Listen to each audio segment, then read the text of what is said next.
L'histoire de Dieu, Noé. Donc, une partie de l'histoire de Dieu concerne Noé, et elle commence ainsi. D'abord, au commencement, Dieu a créé le monde pour être la maison la plus parfaite. Les montagnes comme terrain de jeu, les océans comme piscine. Alors Dieu a fait que les gens soient comme lui et qu'ils y vivent. Il voulait nous faire jouer avec les animaux et explorer la jungle et être près de lui pour toujours. C'était parfait. Mais au lieu de cela, les gens ont fui Dieu. Ils se sont blessés.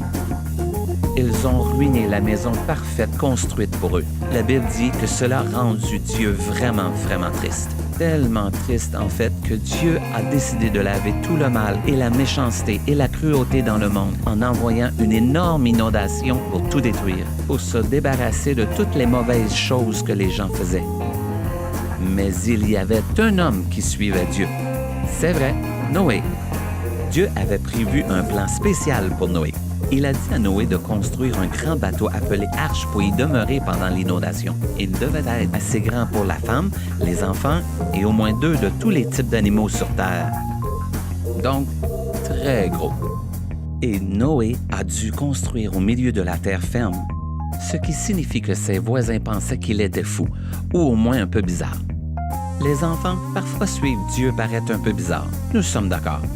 Quoi qu'il en soit, avoir l'air bizarre n'a pas arrêté Noé. Il savait qu'il avait besoin d'être secouru. Alors il a terminé l'arche et a attendu que Dieu amène les animaux. Et Dieu les a amenés. Imaginez ce que pensaient ses voisins quand ils ont vu un zoo se promener dans leur jardin. Quand la famille de Noé et tous les animaux furent à l'intérieur, Dieu ferma la porte. Alors, la Bible dit que Dieu a ouvert le fond de l'océan et les fenêtres du ciel. Nous ne savons pas ce que cela signifie, mais nous savons que c'était des tonnes d'eau. Il a plu comme ça pendant 40 jours et 40 nuits. Et la pluie n'était pas le pire.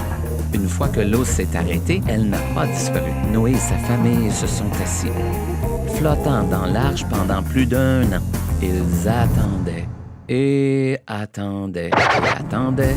Avons-nous mentionné qu'ils attendaient? Eh bien, quand les sommets des montagnes commencèrent finalement à se montrer, Noé envoya une colombe pour voir s'il y avait de la terre sèche. Il n'y en avait pas. 1 semaine plus tard, il renvoya la colombe. L'eau descendait. 1 semaine plus tard, Noé envoya la colombe une dernière fois. Elle ne revint pas. Elle avait trouvé une maison. Noé et sa famille ont pu quitter l'arche. La première chose que Noé a faite fut de construire un autel pour adorer Dieu et le remercier. Et Dieu a fait une alliance avec Noé qui est comme une promesse très spéciale. Dieu a promis de ne jamais détruire la terre par un déluge, même s'il savait que les humains continueraient à faire les choses qui le rendraient triste. Dieu a mis un arc-en-ciel dans le ciel pour rappeler à Noé qu'il tiendrait sa promesse. Et tout comme Dieu a sauvé Noé, il enverrait un jour son propre fils parfait, Jésus sur terre. Jésus prendrait la punition de tous les gens. Alors Dieu pourrait être proche de tous ceux qui veulent le suivre. Et c'est l'histoire de Noé. Donc, au cas où vous l'auriez manqué, voici la version rapide. Dieu a fait une maison parfaite. Les gens l'ont ruinée. Dieu était triste. Il a prévu un déluge et un salut. Noé a construit une arche. Les animaux sont venus. Il pleuvait. Noé a attendu. La terre sèche est apparue. Noé a adoré Dieu. Dieu a fait une promesse. Dieu a envoyé Jésus pour nous sauver. Et c'est une partie de l'histoire de Dieu.